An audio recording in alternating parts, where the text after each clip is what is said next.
This is a really quick synopsis of Digital Day. I'll try and go through it a little faster, but we will eventually have online the full PDF to look at, as well as a larger presentation so that you guys can take a look and click through and look at some of the examples.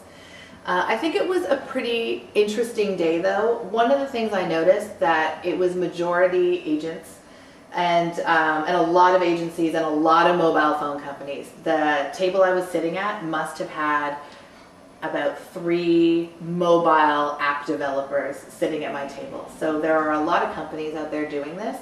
I think perhaps what we're missing at this point, certainly in Canada, are the clients willing to adopt a lot of this technology and actually using it. And it was interesting because we did go to the conference more with an eye to the B2B side of things, and it really did come down to a lot of retail and just trying to figure out how to get this technology incorporated within the retail space. So Paul Godfrey had kicked off Digital Day with this quote I thought was really interesting. "A year ago, we declared post-media digital first. Those that adapt succeed, those that don't change will disappear." And it's a pretty strong comment from the head of a newspaper company. And the other thing I've noticed that I don't know if you guys have seen is the rebrand of Transcontinental into TC Media, but they were also at DX3. So they've pretty much rebranded themselves, and I'm assuming they've done so to move away from that idea of we're a printer first and to look more at to be more of a media company and a media company across a lot of digital spaces. So we're certainly seeing the changes. We now need to see more of the adoption. So just a couple of quick things up front that we noticed. So Steve Levy from Ipsos Reid had started off the day, and he shared some stats. So a lot of times when we're talking to clients and they're wondering how is the Canadian market adopting technology, we'll have a lot of that in this presentation. So some of the stats that he used, this was from October 2011, was that 30% of Canadians now have smartphones, and the use of tablets doubled from January to October of last year. We also looked at this stat I thought was amazing. 91% of Canadians use search engines to find a brand or a product online. It's not normally the type of data that we're seeing. Whenever I'm pulling things from PMB, search engines seem to be more used for things like directions, weather, maps, and email. But clearly people are using it to find brands online. Then the last speaker of the day, Sonia Verma, she was from the Globe and Mail, and what she was talking about was a very different kind of technology, and more so what had happened in the Middle East with the Arab Spring.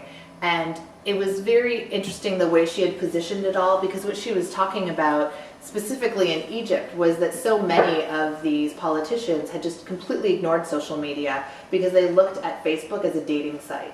And they said there's no reason for me even to look at it or censor it because there's nobody on it but a bunch of teenagers who are looking for dates.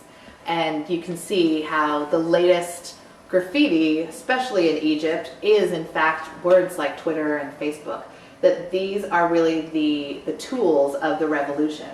So I think the takeaway from the entire show was that it feels like Canadian brands are waiting for this kind of a revolution here. They're waiting for this moment where everyone's going to say, everybody's using the technology now and we've got to implement it and here's the proof. Whereas I think what we're getting in North America and certainly in Canada is a more quiet revolution where we now have 30% of people with smartphones, 91% of people looking for brands online, that there is no more moments to wait, that we all need to, as agencies, help create the strategy for our clients and show them the right way to adapt technology online. So very much this is a test and learn environment, not a wait and see, that the waiting and seeing is certainly over now. So there's just a few talks that I'll highlight. The first one was called Laugh, Sing, Play. It was digital content creation, and this is something that we've talked about a bit. And certainly we'll bring up again when Kevin and I review DX3 when we look at content creation. But there was a couple of interesting pieces here. So one was from Comedy Central, and the gentleman from here was actually talking about digital not just being a way to receive traditional media content.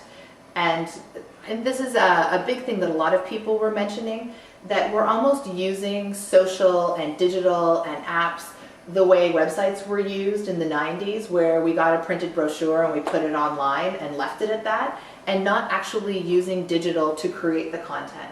And the way Comedy Central talked about it was that they went out to figure out who their core audience was, and they called them these comedy natives. So they were young men who defined themselves by the comedy that they liked. And they would then get that comedy and share it with people, and that's how they really gave their expression of who they were within their friends and family and their work environment. And what Comedy Central is trying to do is become the place for that content to be created and shared, and it's not just, oh, I saw some cool thing on TV yesterday, I'm going to send it to somebody, but there's original content being formed here. And the same thing was said of Rogers Sportsnet, where they now have all of these different platforms across print, mobile, digital, and for them it's really about getting the fans to come in and comment and curate and direct all of this content. And the last one was this gentleman, Chris Taylor from Last Gang Records, and he talked about the social aspect and content creation around this Chaos album, where they created the album, they then put all the tracks out there socially to be shared, they then allowed people to remix the album, and then from that created another album to sell of all of the remixed pieces. So you've got this mix of crowdsourcing and curation and content development, but you can really see how brands are making money off of this now. So they didn't need to hire producers. They went out to fans of Chaos and got them to do the work for them, and we're actually able to monetize that. So the takeaway from all of this, and this is something that we've been saying a lot to our clients now, is you've got to have a lot of different digital touch points and then let the audience tell you which ones that they're most interested in. And that's not to say we're going to put out 10 things and allow 8 of them to fail, but it's to say that you're going to have different people who are going to want to interact with you on different tactics. So you've got to have them all available.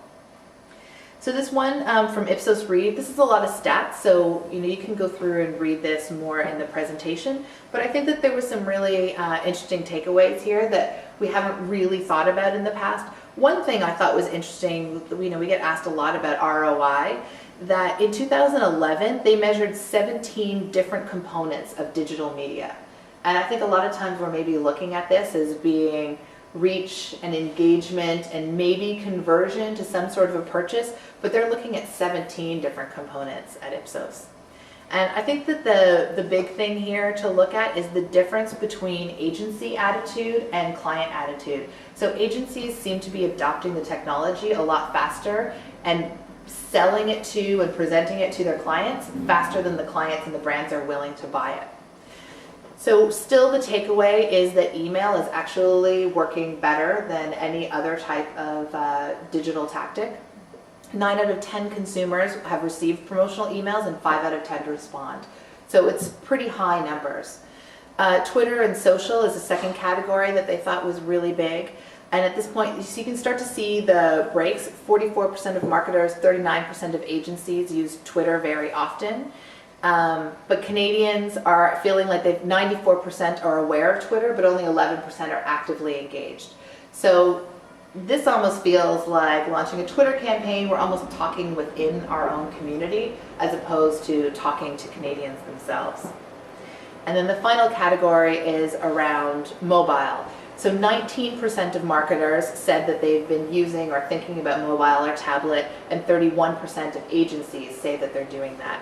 And from the public's perspective, they're noticing those ads. 16% are responding, but you can see that's a lot lower than what's being responded to with email marketing. So it's still something that's emerging. So the takeaway here is really about it being more of a strategy that's included into the overall campaign as opposed to looking at them as individual tactics.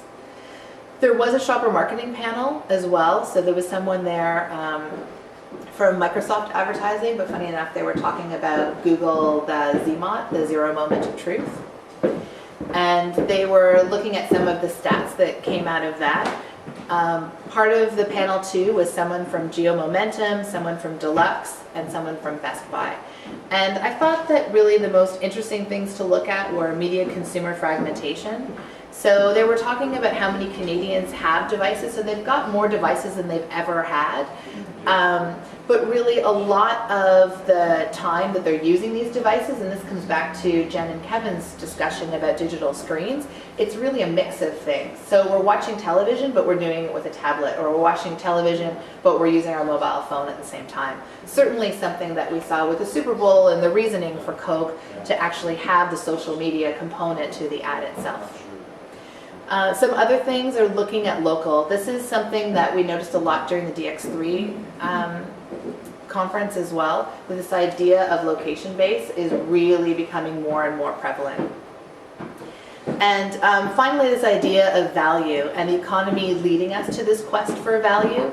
So people are looking at different channels to help in their decision making. I think one of the big things too is to realize that that idea of review sites isn't as big as it was maybe 18 months or 2 years ago, that people are really looking to their friends and family to provide that information for them and not to the general public to provide reviews.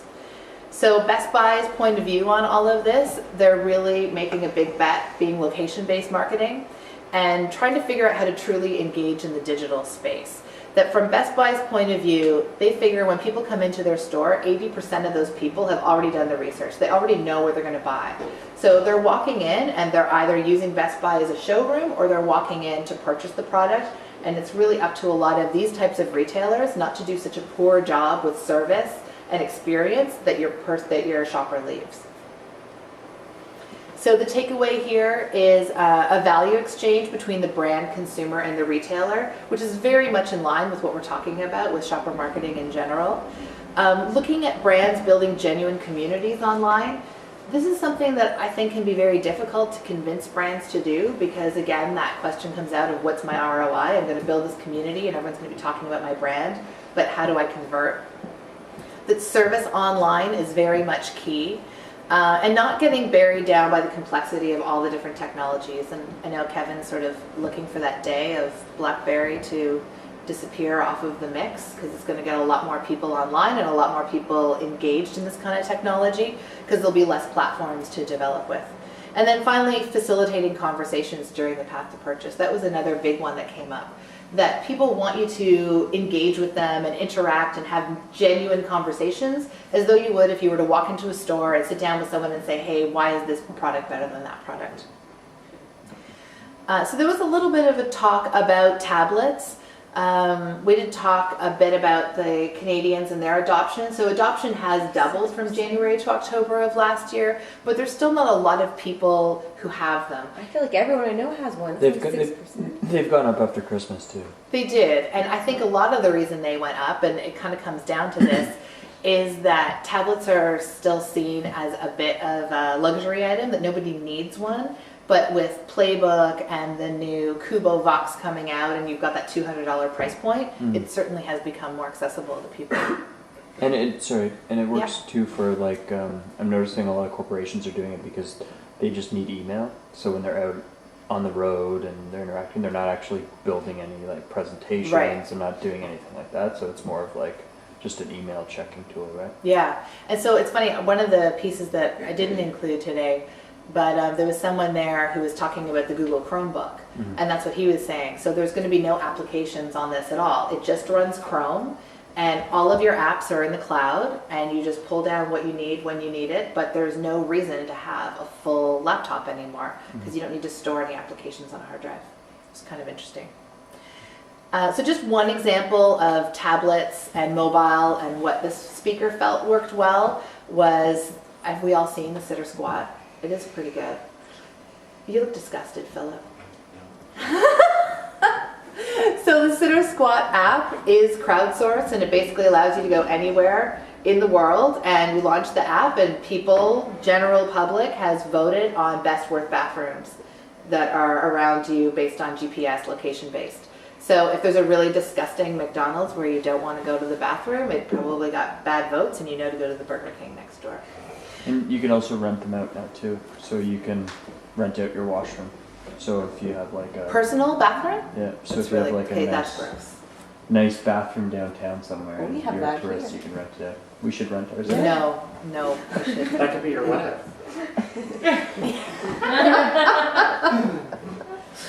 I think the takeaway from this one though is that if you're going to create an app And I mean, who would have thought that a toilet paper could create an app that was meaningful? But this one really is, and there's a lot of people engaged in this, and it's a good tool. I mean, if you've ever been, to Europe, where still a lot of the washrooms are kind of two porcelain footholds and a hole in the middle, even for women, it's kind of good to know these things.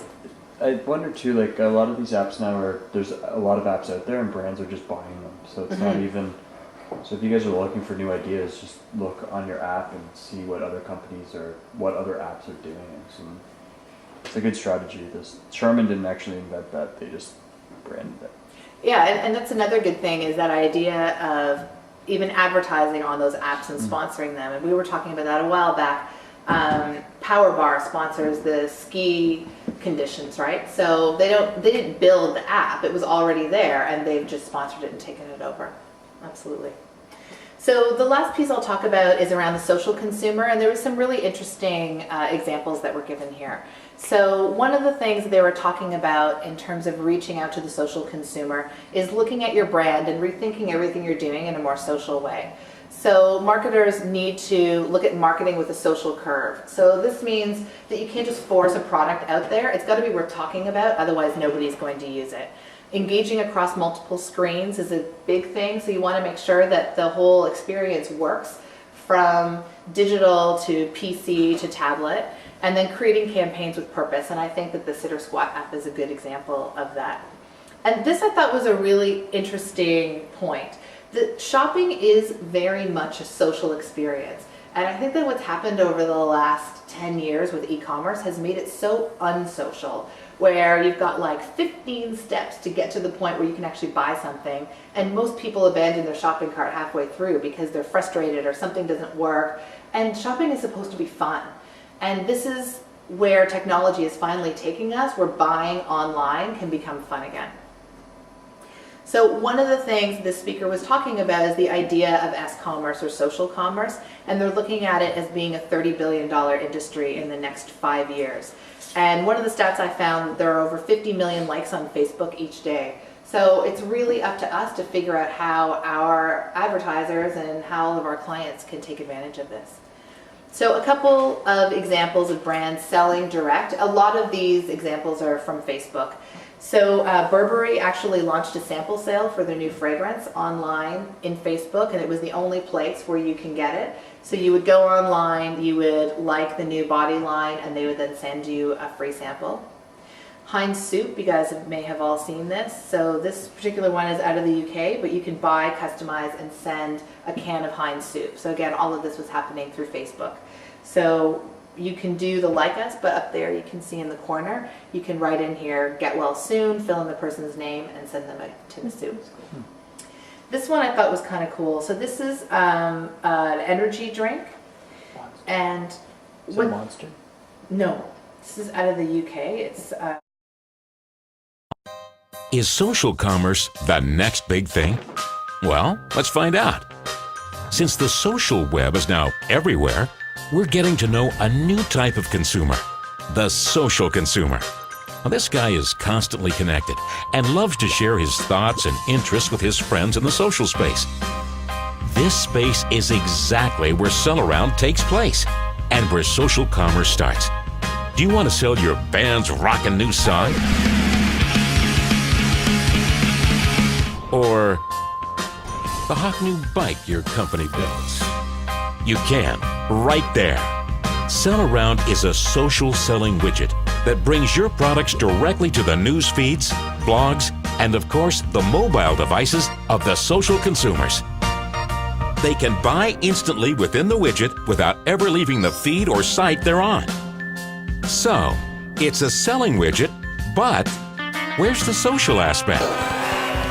Social comes in when users tell their friends about new products.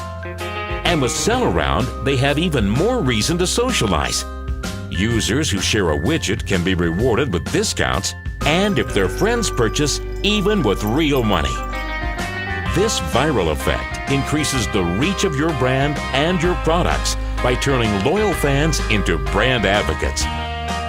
So we believe that social commerce is the next big thing. Do you? Tell us on Facebook.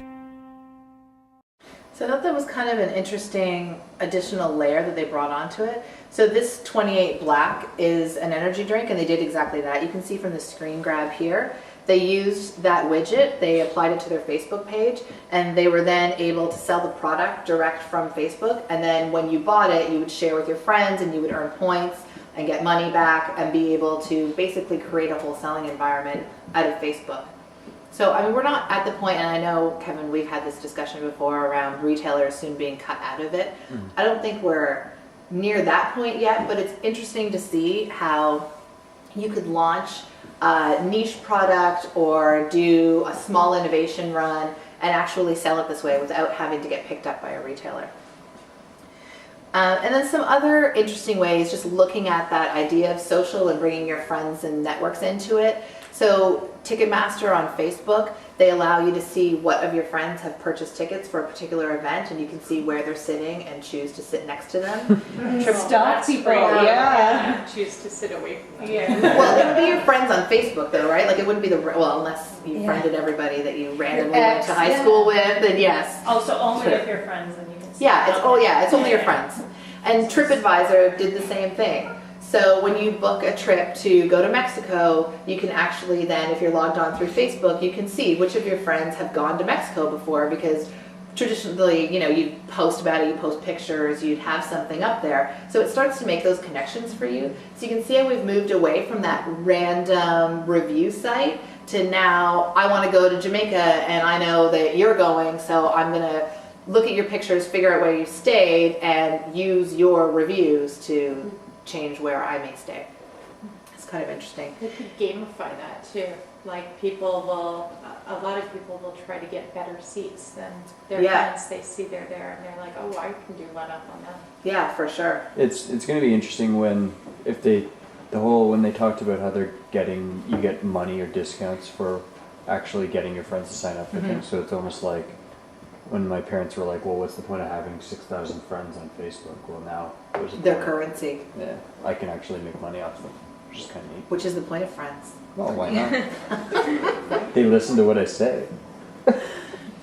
And then this is something else that they were talking about, is making an app or a product inherently social. So Audio Room allows you to log in through Facebook. You can, through your updates, talk about what music you're listening to, and then it pushes out content to you that it thinks you're going to like. So if you like this band, you'll probably like that band. And then you're able to share all of that content.